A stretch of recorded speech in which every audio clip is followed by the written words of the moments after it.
Hey guys, hey, and welcome back to my channel. So I'm Marquisha, and if you're new here, I've been living in Playa del Carmen, Mexico for the last 2 years. I've been super duper excited to make this video for you all for a little while now, because as you know, I spent some time traveling around Mexico last year to different cities.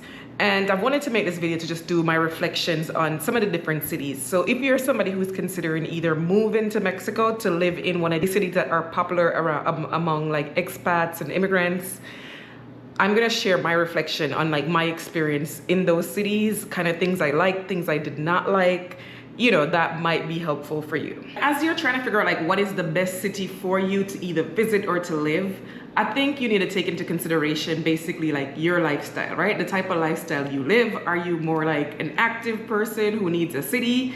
You need, you know, things to do, activities all the time? Or are you more like living a calm suburban life? Like, you know, like those are factors to consider, because there are many cities for me that I felt like people hyped up for me, and I got there and I'm like, I can't see the hype, you know?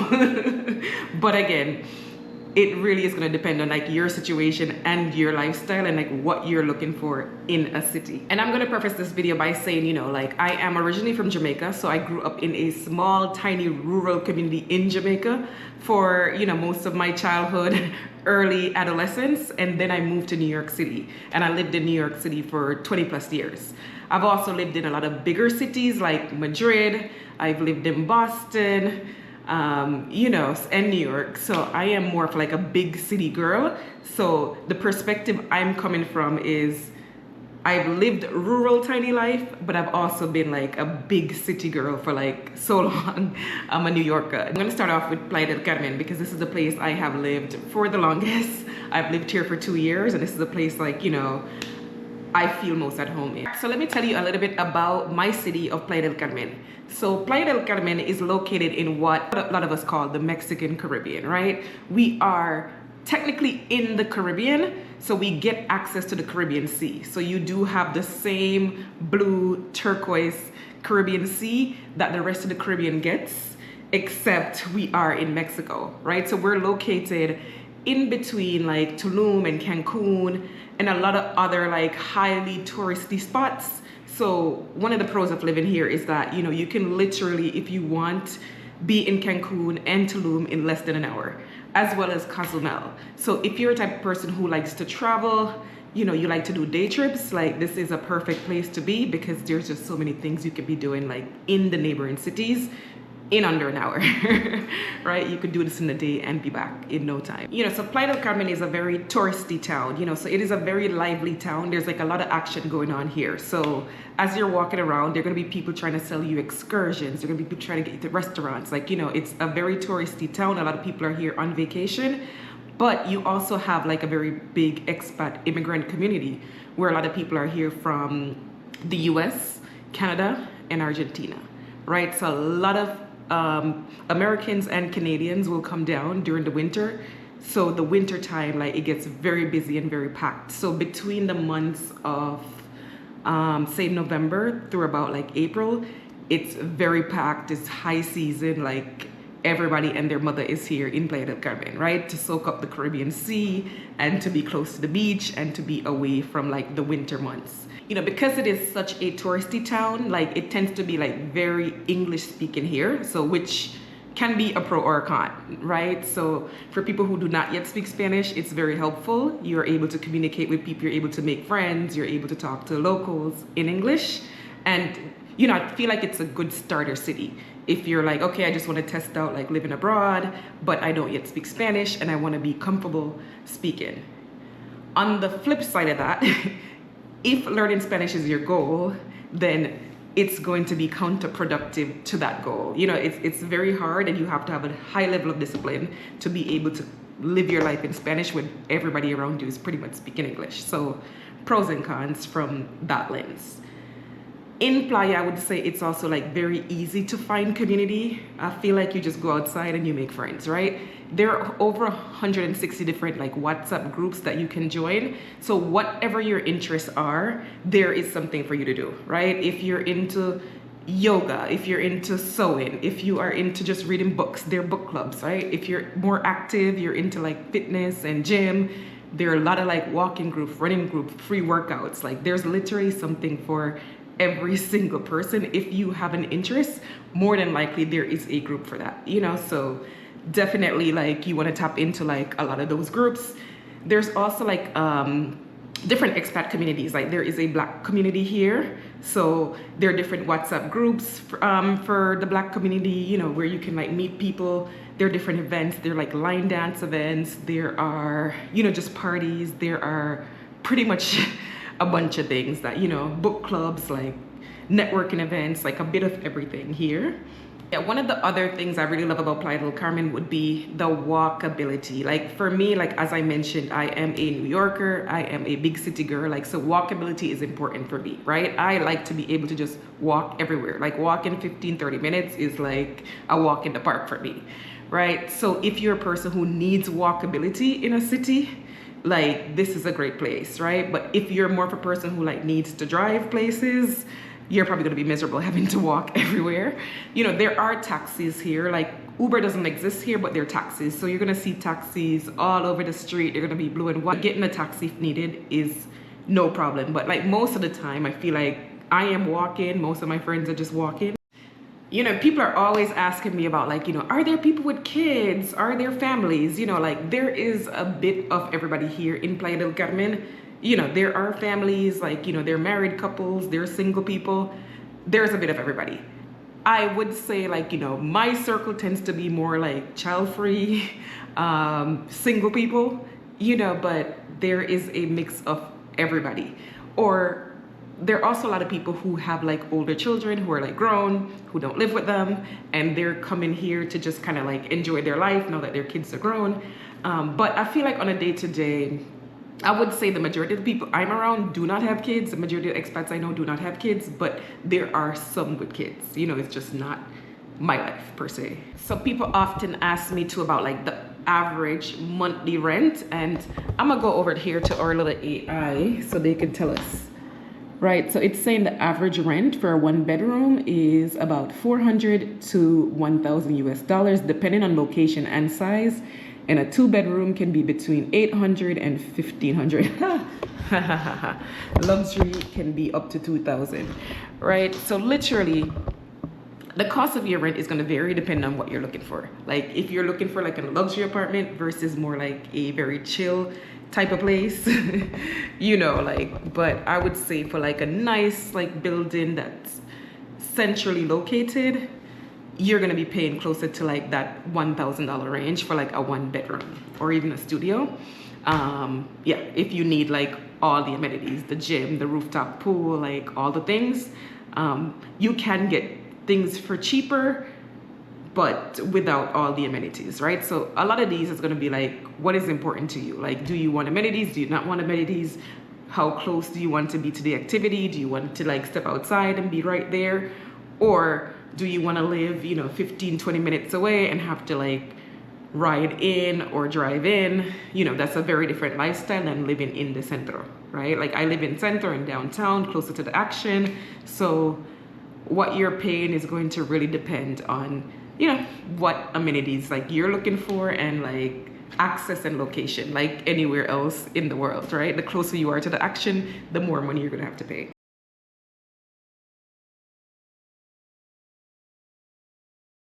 So as I mentioned, you know, Playa is a very touristy town, right? This is not, when we say beach town, we're not talking about like a little tiny beach town somewhere, right? You know, it's very commercialized, it's very, very touristy.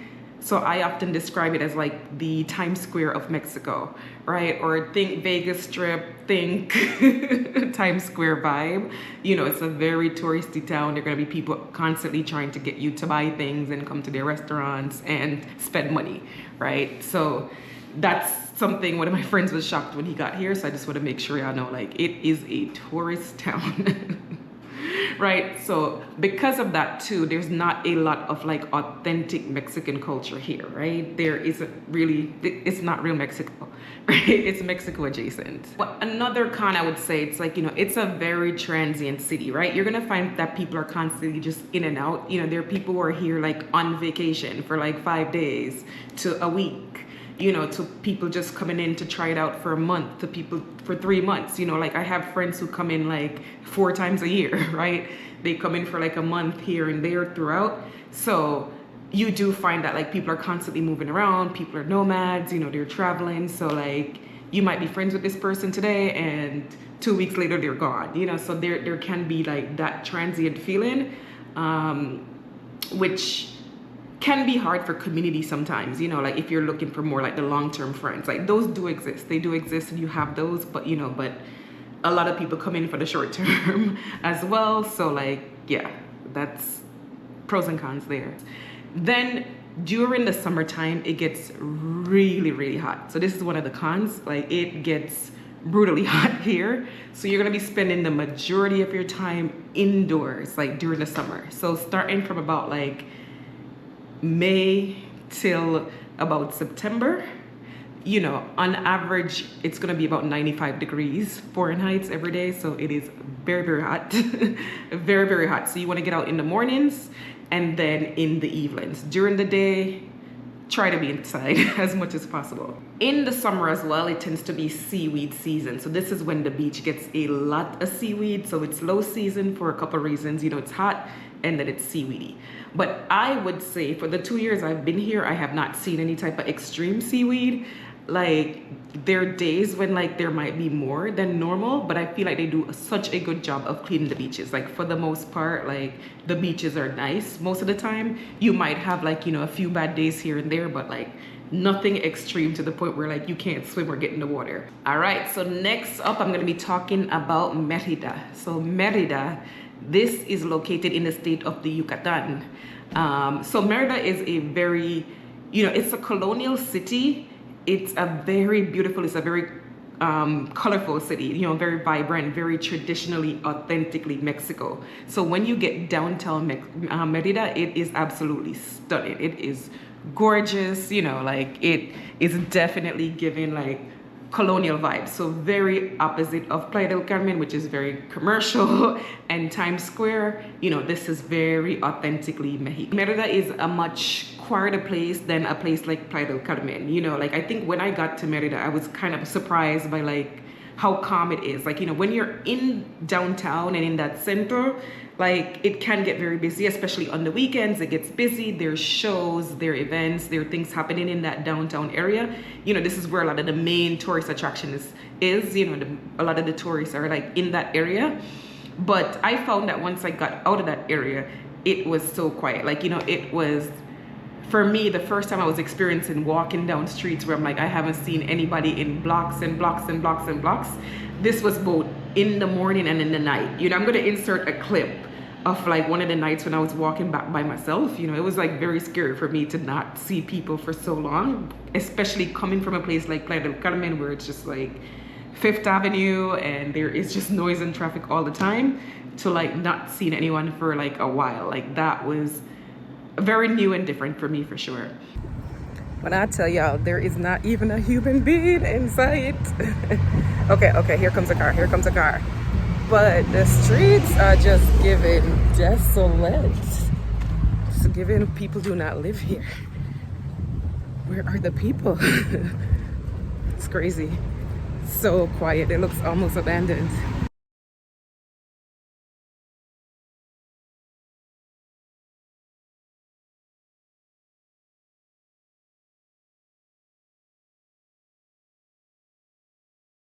In terms of walkability, I would say, downtown is walkable. Downtown is walkable. You're able to walk to certain places for sure. If you're along, like, say Paseo a Montejo, like, Centro, like it is walkable. However, I would say Merida is a city where like you're going to need a car. Like when I was there, I found out from a lot of the expats there that, most people actually live more in the suburban areas and not in Centro, which is also probably why it was so like quiet for me when I was there. But you know, you're probably gonna need a car to move around for the most part. So when I got there, I was doing Uber. So Uber is available there, which is something that was very different than Playa del Carmen. And it was, you know, very helpful. I would say an Uber on average was maybe like about like $6 to get anywhere. So I ended up like Ubering a lot to most of the places I was going, which is like very different than me just being able to just walk everywhere in Playa del Carmen. So I did feel a little bit limited in terms of like, you know, being able to just get to places in my preferred method of walking. But yeah, so if you are considering moving to Merida, you know, you might need to like either buy a car, like, or like rent a car or something. Like, you know, it is going to be needed, especially if you're trying to move around. Like, in Merida, the closest beach, for instance, is like a 25-minute drive from Centro. So if you're trying to get to the beach, you know, you'll need to drive. Whereas like in a place like Playa del Carmen, I can literally see the beach from my house, you know, like that close. So there is like, you know, that difference there. Other pros when it comes to Merida. Merida is also like, you know, they're known for their food. Like the food is very much more authentic there. Like, you know, the food was much better than in a place like Playa del Carmen that is very touristy, and they're just catering to that tourist palate. You know, so there is more like, you know, authentic food in the Yucatan for sure. Like I mentioned, like downtown get lively on the weekends. Like during the weekdays, it was fairly quiet to me, but like on the weekends, there's like a show that you have to like go to where like, you know, it's basically a show like showing a game that the Mayans used to do where they would determine like who's going to get sacrificed to the gods. So they kind of reenact that on the weekends. I think Fridays and Saturdays. On Sundays, they also like do this very cool thing where they kind of shut down the streets, you know, and people are able to just bike downtown in Centro. So it's super cool to just not have traffic. And, you know, this is like great for like people who just want to bike, or families, or, you know, just to be able to go out there and be on your bike or just walk and stroll. There's like a lot of art around. So that was like very, very cool to see that, you know, they built in time for that for sure.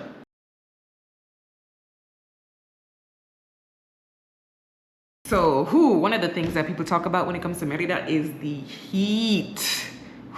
Jesus. So I was there in April, you know, and it was like really, really hot. It was literally over 100 degrees every single day, degrees Fahrenheit. Like I had never experienced that. You know, Playa del Carmen is hot, but Merida is like, it's another beast. It is another beast, right? It feels like, you know, probably like Texas or like, you know, places in the south that get like really, really hot. So that is one thing to be prepared for. I don't know when that place cools down, but all I know is like April was really, really hot. So you have to prepare for that heat. And again, the closest beach is 25 minutes, you know, so pros and cons there. You know, being in Playa del Carmen, it does get hot, but at least you have access to the beach. So that's something to consider. For sure. So I think when I compare, you know, Merida to like a place like Playa del Carmen, Merida feels more like a place for like families, right? You know, people who are like more family, more chilling, you know, like just more relaxed, like family oriented vibe. I would probably say like maybe some like older expats who are just like, you know, more want that more like retirement, like relaxed life, and are looking for like, you know, the liveliness of like a city like Playa del Carmen. I didn't really go out much at night when I was there, but you know, there was some nightlife. Like I did go salsa dancing one night with some of the girls I met along the way. So it was kind of nice to see some of the social scene there.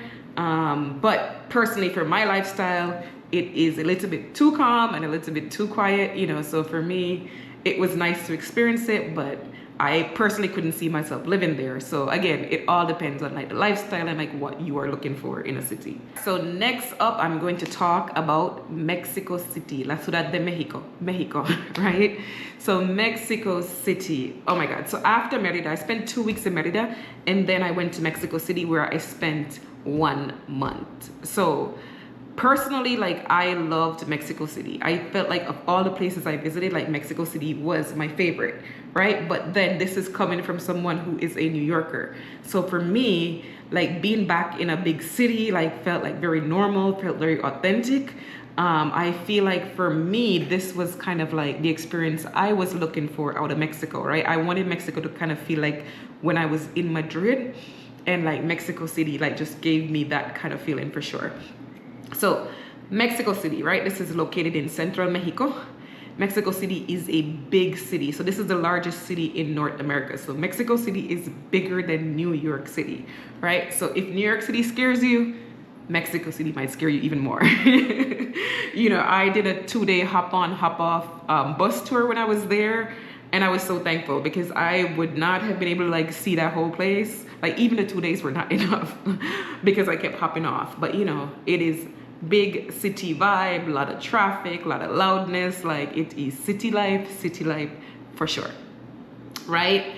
But with that said, it's also a walkable city, right? If you're living in some of the more popular tourist areas, like, you know, places like Roma Norte, Condesa, like, you know, very, very walkable, Polanco, like a lot of it is just walkable. Yeah, public transportation is like easily accessible. You know, so they have like the underground metro, and then they have these metro buses, which were like fairly cheap. I can't remember how much, like maybe cents, you know, like, but they were like fairly cheap to just be able to just hop on the bus and like go pretty much anywhere. Mexico City is very, you know, big city vibe. There is so much to do, so many things to do, so much art, so much food, so much culture, just city life. You know, I felt like I was there for a month.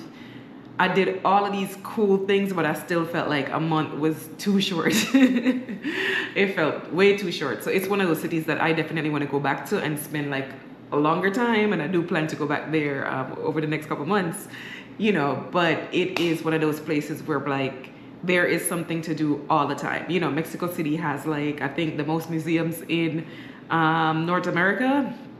And, you know, lots of parks. Like that was one of the things I was missing when I realized I was missing when I was there. I was like, oh my God, parks, you know, like just going to the park and sitting out in the park, just, you know, city, the skyline, like everything, you know, tall buildings, like the New Yorker in me was happy, you know. So it is, I would say Mexico City is like very green. Like, you know, for a city, it's just so green. There's just like greenery everywhere. Like, man, it is just gorgeous, gorgeous, gorgeous.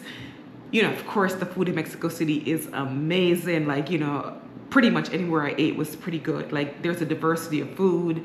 So everything was just like very, very good. I would say, you know, it's more Spanish speaking. Like I was staying in Centro, which at the time I didn't realize was not as like touristy. So I was in like a non-touristy area. So I wish I had like a different experience, like, you know, going in there, because like it was my first time just seeing things I wasn't used to in Playa del Carmen, like, you know, just seeing like homelessness and just people laying outside, like, you know, so I hadn't seen that kind of stuff for a while, you know. Yeah, that was like very big city, like New York type of vibe, so had to get used to that again. Another con I would say is like also the air quality is bad. You know, like it's hard to breathe in Mexico City, man. Again, big city life, you know, like the air quality is bad. And when I was there were also like some challenges with the water. Like the water was projected to run out last June. It was June 2024. It was projected that like all the water in Mexico City was going to be used up and there'll be no water. You know, so there was a water crisis when I was going in there, and I did feel like irritated. My skin was very much irritated. Every time I would shower, I'm like, you know, there was like some type of contamination in Juarez, which was close to where I was staying at the time. So there was like, you know, some issues with the water there for sure. I don't know if that's changed since, but I remember being in Merida and getting really scared because I was in a cab and there was an announcement on the radio that, you know, like they were gonna run out of water. There's like a water crisis, and it almost did not go. But I overall just loved Mexico City. You know, but again, a big city girl, like, you know, like city life is my thing. You know, weather-wise in Mexico City, like it does get cold, you know, so like during the winters, like, you know, they have winter, so that is something different. So for me, I wouldn't want to be there during the winter. So it was my first time having to like go from like, I could literally be out in a summer dress, and then it would just get so cold in the night where I had to borrow like a jacket from my friend, you know. So yeah, you have to pay attention to the weather. I was there in May, and I remember it just like, it rained a lot. It was raining very often, but like not for long. Like, you know, I would go outside and the rain would come out of nowhere, and it would probably rain for like half an hour to an hour, and then it was back. And I remember my friend going in around July and it was raining all the time. So pay attention to rainy season and the winter. If you do not like the cold and the wet weather, you know, make sure you're paying attention to like things like that. But overall, like, you know, I loved Mexico City. If they didn't have winter and if they had a beach, you know, I could probably like see myself there. I'd probably go back for a while, you know, but like, yeah, like it's a fun city. I feel like most people who go like it, but it might be overwhelming at first, right? It might be overwhelming at first, but once you get used to it, beautiful, so much to do, so much to do. I literally cannot wait to get back there. So next I'm going to talk about La Ciudad de Oaxaca. Oaxaca is another city that's like very popular among people. I feel like it's probably one of the most popular, like, you know, from my channel. Like, people always come back to my Oaxaca videos. So Oaxaca to me kind of reminded me a little bit of Merida in terms of like, you know, it's another very colonial, very traditional city. So Oaxaca is absolutely beautiful, right? It is beautiful, it's colonial, it's full of colors, it's like vibrant, like, you know, in Centro. Like, it's a very, very pretty city to walk through. You are gonna feel like, you know, you are in a very cute, colonial, authentic Mexico for sure. Another pro of Oaxaca is that they're known for their food. So like, they are known for their culinary scene in Oaxaca. So the food definitely was like much better than a place like Playa del Carmen. For sure there, you know, they had like little markets, like, you know, a lot of the restaurants. I would say I was in Centro, so a lot of those restaurants tended to be a little bit more Americanized. But when I went to like the local markets or like tried, you know, like some of the street food, like it was just absolutely like amazing, amazing, amazing there. You know, and Oaxaca has done a good job in terms of like, they have pushed back against like some of these like, you know, fast food establishments coming in. So they've pushed back against things like Starbucks and McDonald's, because they're just like, no, we are known for our culinary like experience here, and we don't want like, you know, these like very Americanized like, you know, things coming into Oaxaca. So there's a lot of like resistance around that there, and trying to keep the city as authentically, you know, Mexico as possible, right? I was there for 2 weeks in May, and I remember it just being brutally hot. Like, man, this place was hot. It just kept feeling like every city I was going was just hotter and hotter and hotter. I just remember just being constantly dehydrated. It just felt like no amount of water I drank was enough, you know, like, I don't know. It was interesting. It was interesting. Like, you know, so I also went back to Oaxaca for Dia de los Muertos in November, and it was like much cooler then. Like, it felt so much more manageable. It felt like a whole different city. And it also felt like a whole different city in that when I was there in the summer, it was so quiet, you know, like outside of like those touristy, like big festivals like Dia de los Muertos, and there's like another festival we have in July. Outside of that, like, it's a very quiet city, you know, so it kind of gave me that Merida feeling again, where I was just like, oh my God, like, you know, it's so quiet. The streets can be empty sometimes. You know, and like where I was staying to Centro was about like a 10-15 minute walk, you know, so it wasn't bad. So it is walkable in terms of like Centro. So if you're in Centro, you're walkable, but outside of that, you're gonna need a car. You're gonna need to Uber.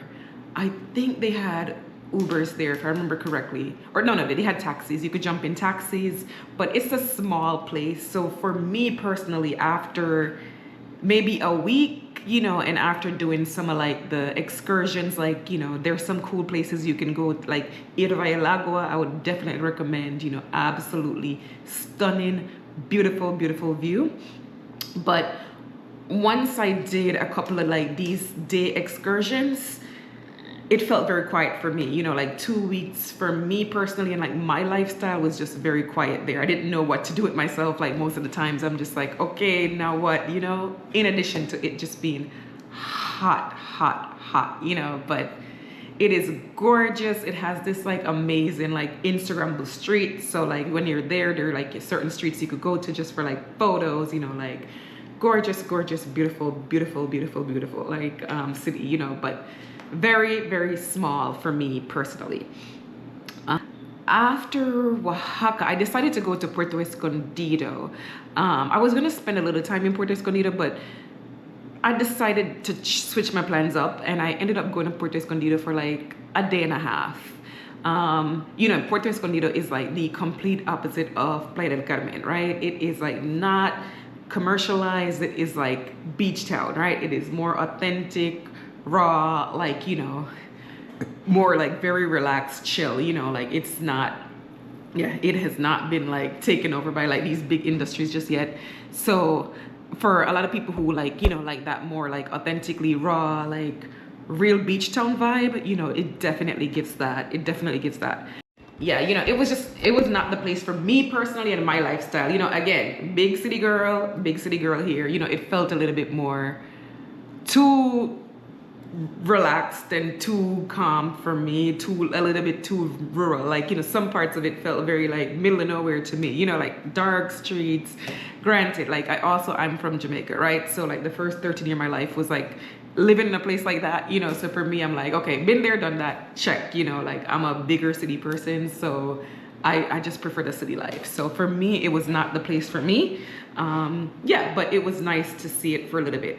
I also can't, you know, I didn't see much of it. I was only there for a day, so I can't really like judge it, but just knowing myself and just knowing what I need in a city, it wasn't the place for me personally, but other people might like it. All right, and then the next place we're gonna talk about is Medellin, Colombia. So I ended up doing a detour and ended up in Medellin. I wasn't even supposed to be in Medellin, but I ended up going to Medellin after Mexico City, or after what, I can't remember what order I went there, but I ended my trip in Medellin, right? So for me, Medellin, Colombia, you know, this is my second time in Colombia. I had gone to Cartagena in 2021 or 2022 when I loved Cartagena, you know, but I wanted to check out Medellin. So I went to Medellin, and, you know, Medellin is absolutely gorgeous. Like, it is so green. It is so green. Like, I thought Mexico City was green until I saw Medellin. It is just gorgeous, just greenery, just trees and plants everywhere inside the restaurants. It is just green, right? They call it the city of eternal springs. Like, you know, it's raining, it's like just greenery. It is gorgeous. If you love nature, it is gorgeous. It's mountainous. The mountains are just absolutely pretty. So like, you know, when you're in a lot of these buildings, you're gonna have like these beautiful mountain views. So it is just a gorgeous, gorgeous city, right? I think a lot of people like Medellin because like the cost of living there is like so much cheaper than Mexico. Like, even food wise, it was like just so much cheaper. Like, you know, I was paying for things and I'm just like, how is this possible? Right? You know, like it was like so much cheaper. I do want to say that one of the things about Medellin is just like tourism is like still very new in Medellin, right? It's only been about 5 years since they've like turned the city around. So tourism is like still fairly new compared to places like Mexico, where, you know, like they've been attracting like Americans and Canadians for like ever, right? So which also has its cons, which I'll come back to in a bit, but you know, cost of living like was lower there. You know, like Medellin, there is a dance scene, right? You know, I like to dance, so I took some private like salsa lessons while I was there. I think I was checking out a lot of like dances, like, you know, going to like salsa classes, bachata classes. I was in Manila, in Poblado, right? So Poblado is kind of like one of like the main like areas that everybody goes to, or like is recommended, like the cool area downtown, kind of like reminded me of Fifth Avenue in Playa del Carmen. Lots of bars, lots of restaurant, lots of like nightlife. So that area is like, you know, very busy, very hustle bustle, right? But, you know, a lot of traffic. But what was new for me was like, you know, like there's like a lot of like homelessness that I noticed as well. Like, this was the first time I was starting to see people like on the street, like, you know, also like, you know, like former, like, you know, people who have been addicted to drugs who are like recovering, they're just like outside, there's like a lot of like begging. So that was very new for me. So at night, like I personally didn't feel safe, like walking around Poblado. I was just like, I would never walk here. I would always take an Uber. So it just didn't feel safe. Like as a solo traveler, solo female traveler, I was just like daytime, okay. But yeah, I was a little bit, that's the first time I felt a little bit scared to like venture out, whereas like all the other places I'd hit in Mexico, I'm like, okay, this feels normal to me. Let me see, there is a Black expat community. I was able to connect with the Black expat community a little bit later on in my trip, like during like my last couple days. Like I felt like for me, it was a little bit hard to find community. Like, you know, like it was hard to find the expat community there when I got there, whereas like in Playa del Carmen, I feel like I just go outside and I'm like meeting people just naturally. There, it felt like, you know, it took me a while. And then once I got put into like the right WhatsApp groups and things like that, then I started meeting people that way towards the end. But it felt like it was harder to just like meet people more organically. I do think a part of that was because I was also staying in Poblado, right? There's another cool neighborhood, La Reles, and I feel like if I was staying in La Reles, I'd probably have had a different experience, right? Because it seemed like this is where a lot of like, you know, the expat immigrants are living compared to Poblado. Poblado is like very, very hilly. So it's very hilly, it's very mountainous. Like, you know, I just felt like you're just constantly going uphill, like you're hiking. Whereas La Reles is so flat and just felt like a lot more like livable, right? So I enjoyed actually just walking around La Reles and, you know, going to like the beautiful parks. Like I wish I'd spent more time like in that area, you know, but yeah, it was very cool.